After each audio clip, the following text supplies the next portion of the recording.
अस्सलाम वालेकुम के एच फैब्रिक स्टोर में खुश आमदेद कहते हैं। तो ये तोहफा क्या है? बिन सईद आम आदमी की बात नहीं है, किसी के लाने की बस की बात नहीं है। 100% ओरिजिनल पाकिस्तान में जहां मर्जी दिखाएं।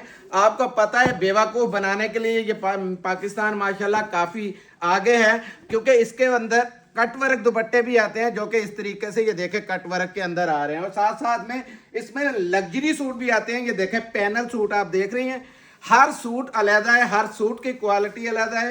ये देखें लोग हल्की क्वालिटी वाले लगा के लाते हैं रेशो, क्योंकि हमेशा से जितनी भी बिन सईद की वैरायटी रही है वो परसेंटेज पे आती है। वो सस्ती वाली परसेंटेज आपको सस्ते ला के महंगे देते हैं। इंशाल्लाह मियाँ चन्नू में ये सारा माल आपको 3 से 4 दिन की ये सेल है, 3000 रुपये में मिलेगा। KHT स्टोर मियाँ चन्नू विजिट करें, फिजिकली आएंगे तो मिलेगा। और ये हमारा टिकटॉक चैनल फॉलो कर लें। जज़ाकल्लाह, अस्सलाम वालेकुम व रहमतुल्लाह।